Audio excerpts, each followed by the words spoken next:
né? Então, porque aí isso não dificulta, a gente tem que desapropriar, então a gente foi tentando privilegiar essas situações. Então a gente utilizou o plano da SEAB, a gente utilizou as áreas públicas, as áreas de preservação permanente, então foram os principais critérios para o mapeamento.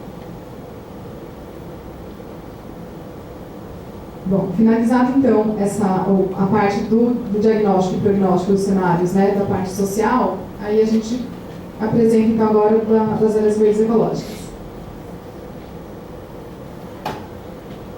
As áreas verdes ecológicas, então, o primeiro mapa que eu trago para vocês é o de vegetação natural, dividido ali pelas fitofisionomias, né? Então esse é o mapa que a gente tinha concluído junto com o NEPAM. A gente traz ele a partir dele, então, que a gente começa a pensar sobre as questões das áreas verdes ecológicas.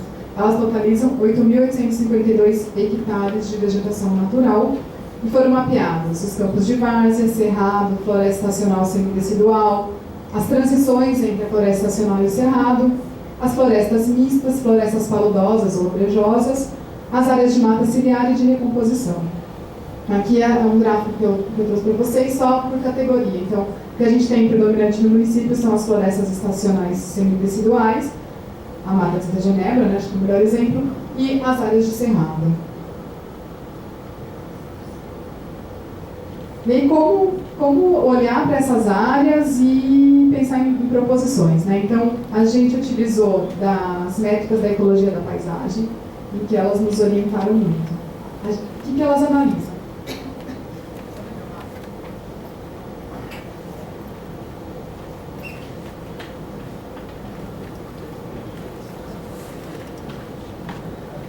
Bom, o que essas métricas elas representam para a gente? Então, a gente selecionou algumas, como, por exemplo, a área desses fragmentos na microbacia. Então, para analisar as áreas verdes ecológicas, a gente não utiliza mais a UTB, a gente utiliza a microbacia. A gente entende que a unidade territorial deveria ser outra, né, que é mais adequada do que o UTB, então, microbacia.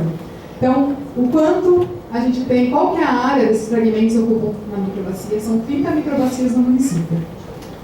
O quanto elas representam, o quanto elas ocupam, então não só a área, mas ocupam 10, 20, 50% daquela microbacia. A distância entre os fragmentos, porque a gente sabe que fragmentos mais próximos, eles têm uma melhor chance de sobrevivência, de conectividade. O tamanho médio desses fragmentos, a soma total das bordas, né, que é algo super importante. Então, o formato que aquele fragmento tem, se ele é mais alongado, se ele é mais arredondado, quanto tem de borda, porque a borda é onde ela começa o processo de degradação desse fragmento. Então, a gente também utilizou essa métrica e o número de fragmentos na microbacia.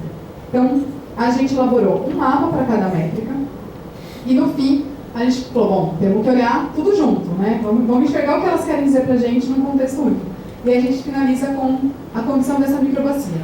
Então, o primeiro mapa, que é a área ocupada de vegetação natural em cada microbacia. Então, as porcentagens.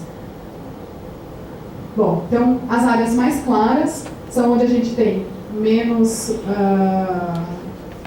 porcentagem de área verde ocupada em cada microbacia, e as áreas mais escuras, então as duas que se sobressaem aqui na região da APA, são as que são mais ocupadas por vegetação. Então a gente utilizou essa métrica, então a gente fez uma fórmula, né? Então, mais um terço multiplicado por, então, a razão do total de bordas, então a quantidade da borda de cada microbacia dos fragmentos pelo número de fragmentos, e aí o mesmo olhar, a gente sempre classificando em 5 categorias. As áreas mais escuras são aquelas 5 que estão melhores e as mais clarinhas as áreas. Então, uma métrica mostra uma coisa para a gente, aquelas que estavam mais escuras agora, por exemplo, elas não estão, então elas vão indicando outras coisas. Por favor. O tamanho médio dos fragmentos, então onde a gente tem fragmentos maiores, por exemplo, na bacia aqui, os Amarais, que vocês comentaram hoje, a Fazenda do Exército, um pedaço ainda da Santa Genebra. Mas a distância média dos fragmentos, então onde os fragmentos estão mais próximos? Esse mapa mostra bem pra gente, é a região da APA. Ali é onde está mais fácil a possibilidade por exemplo, de conectividade. E a região aqui também do aeroporto dos Amarais, do Campo Grande. E aí, então, quando a gente olha todos eles em cima dessa fórmula, a gente tem a condição da microbacia, que indica para a gente quais as microbacias que estão melhores ou piores do ponto de vista das áreas verdes ecológicas. E aí, as piores são essas 3 microbacias na região central do município. A gente enxerga que praticamente também não tem fragmento, né? São as áreas mais alarmantes. E aqui, a gente teve uma única microbacia numa condição melhor, que é a microbacia 2. Aqui na bacia do aeroporto de Viracopos está aqui. Em parte ela vai ser, com a possível expansão do aeroporto, ela será afetada, né? Mas hoje só essa área que nos indicou aí uma melhor condição.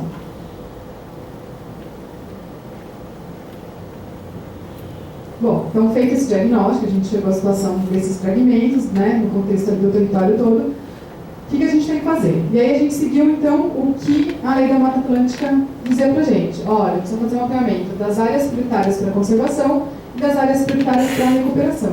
Né? São dois requisitos mínimos que a Lei da Mata Atlântica traz.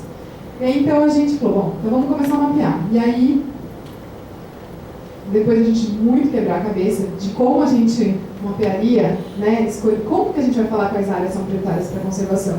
Tem que definir alguns critérios. E aí a gente escolheu alguns critérios junto com a equipe técnica e atribuiu a eles alguns valores, né? E aí então a gente teria um valor, uma soma total, e daí a nota então, para esses quesitos, para esses fragmentos. Então, se o fragmento tinha uma área de preservação permanente, uma APP de nascente, era um fragmento que tinha alguma espécie ameaçada, estava na lista de espécies ameaçadas de flora, o tamanho do fragmento do mapa que eu mostrei para vocês, está dentro de alguma bacia de manancial, isso já casando com o trabalho do plano de recursos hídricos, né? É uma unidade de conservação de proteção integral, por exemplo, ou está dentro de uma área de uma APA, está dentro de zona de amortecimento. Então, conforme ele foi tendo esses critérios, aquele fragmento ganhava uma pontuação. É uma área suscetível à inundação, está em alguma proposta de corredor ambiental, qual é a distância entre os fragmentos, já é um patrimônio natural tombado ou está em processo? Então, em cima disso, desses critérios e dos valores atribuídos, a gente finalizou no mapa, então, das áreas prioritárias de conservação. Então, sempre dividindo aí em 5 categorias, as áreas em que mostraram para a gente são prioritárias foram 6 fragmentos. A Santa Genebra, Ribeirão Cachoeira, 3 fragmentos na microbacia aqui do Ribeirão das Cabras, onde tem esse mesmo nome dos fragmentos, Fazenda Santana,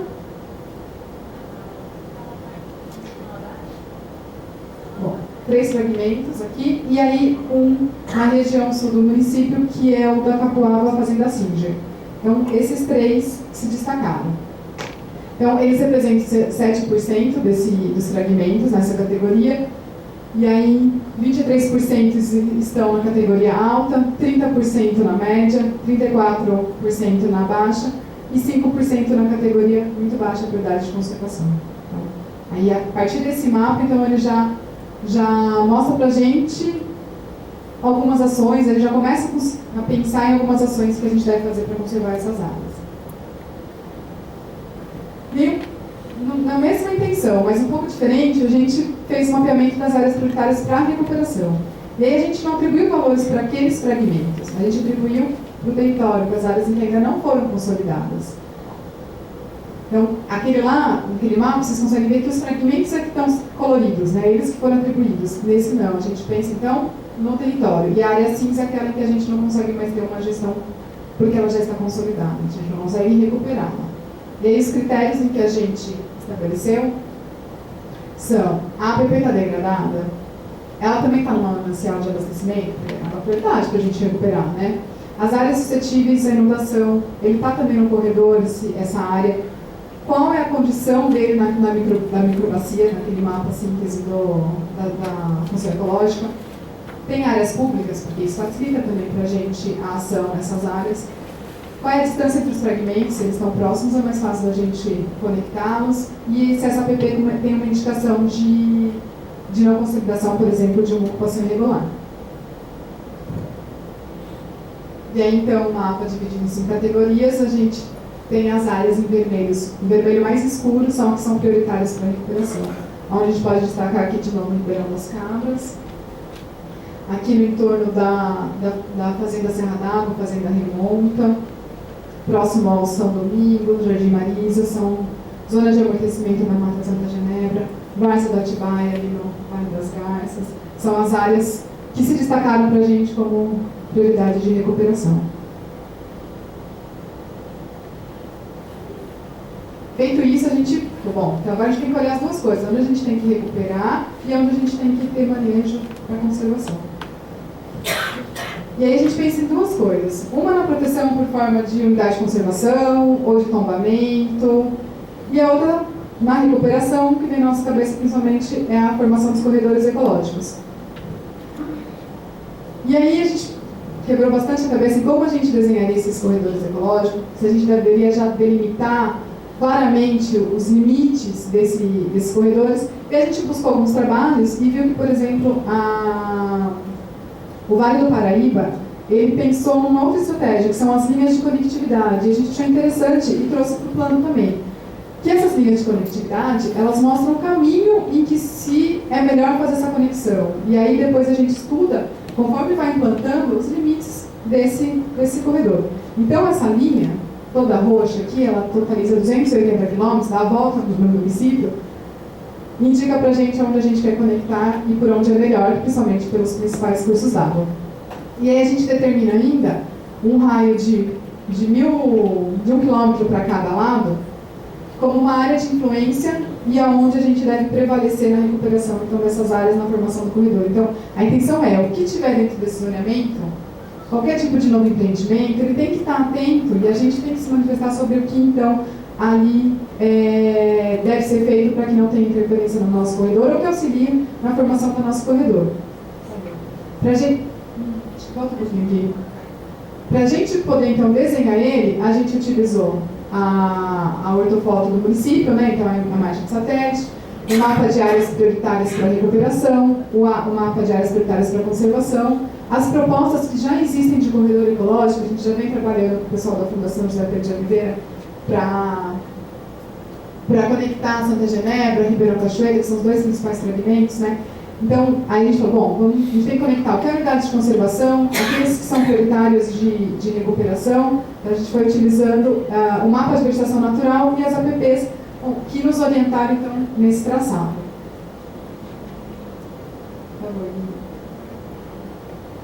Bom, mas mesmo assim é muita coisa para a gente fazer em 10 anos. Então, vamos selecionar as áreas em que a gente vai começar a agir, né? A gente tem que ter o pé no chão, senão a gente vai pensar muito e, de fato, nos próximos 10 anos a gente vai estar conversando e não vai ter avançado. Então, a gente selecionou as áreas núcleo, né? Os núcleos de conectividade. São 6. Começando aqui, então, pelo núcleo Santa Genebra. O limite a gente seguiu das microbacias, né? Então, esse núcleo, por exemplo, ele contempla 3 microbacias. Então, esse daqui é a prioridade para a gente começar as ações de manejo e recuperação, né? Então, por uma área que a gente já tem uma instituição que trabalha com isso e que as nossas possibilidades são maiores, né, de atuação. O segundo núcleo seria, então, no entorno da Ribeirão Cachoeira. O terceiro, da microbacia do Ribeirão das Cabras. O quarto, da Serra d'Água Capuavinha. O quinto, que é o da região aqui da bacia do Capivari-Mirim. E o sexto, onde a gente tem as unidades de conservação do Campo Grande e do Jatobás. Então, essa é a nossa... aonde a gente deve, de fato, e vai atuar nos próximos 10 anos. Assim como a gente fez a fichinha ali para cada parque, a gente também fez uma ficha que tem as principais informações sobre cada núcleo, que já auxilia a gente, então, no trabalho, na implantação de recuperação dessas áreas. Então, tem as áreas prioritárias, quanto tem de vegetação, as potencialidades, já tem unidade de conservação, tem processo de tombamento dessas áreas, quais seriam as prioridades de recuperação, por exemplo, dentro de cada área núcleo. Então, vamos começar por onde? Primeiro, a intenção é a conectividade dentro de uma zona de amortecimento, ou no entorno do principal fragmento. Então, é isso que a gente traz nessa ficha informativa. E aí, se a gente conseguir implantar a recuperação nessas áreas, a gente tem uma proposta de ampliar em 1.400 hectares de recuperação nos próximos 10 anos, não parece muito, mas são 140 hectares por ano. A gente consegue melhorar, então, o nosso cenário da construção da microbacia. Então, a gente também fez uma simulação. E aí, então, esse é o que a gente tem hoje, em 10 anos a gente consegue não ter mais nenhuma microbacia numa situação muito ruim. 11 microbacias mudam de classe, então passa ali para uma classe melhor.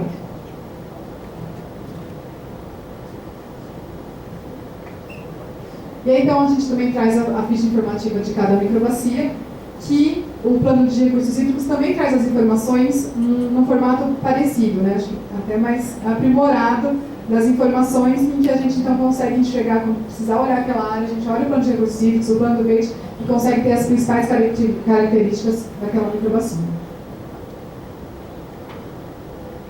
Bom, então aí a gente trabalha, termina essa parte do eixo ambiental e entra no eixo institucional. Eu tenho uns 15 minutos. Terminando, vai. No eixo institucional, a gente trabalhou então o levantamento da legislação, o que a gente tem, o que está sobrepondo, o que precisa alterar, então a gente já começa a fazer esse levantamento, fez um workshop com os técnicos da Secretaria do Verde, teve integração dos planos de recursos hídricos, de educação ambiental e também com o plano diretor, e a gente fez as reuniões com o grupo de trabalho. No grupo de trabalho, que envolveram aquelas 20 pastas que eu comentei com vocês, a gente usou uma metodologia que indicou para a gente, né, ele fez a elaboração de árvores de problemas. No total foram 9, que indicaram 9 temas prioritários para a gente estar trabalhando dentro da questão institucional. Fragmentação e isolamento, então pensando na vegetação natural, gestão de unidades de conservação, área verde não tem valor, por isso que ela é degradada, então como a gente trabalhar com isso, as áreas verdes de loteamento, parques lineares, falta de políticas públicas para as áreas verdes e as áreas verdes do sistema viário. Então, essas foram as árvores de problemas que apareceram para a gente, algumas reuniões aqui com o grupo técnico.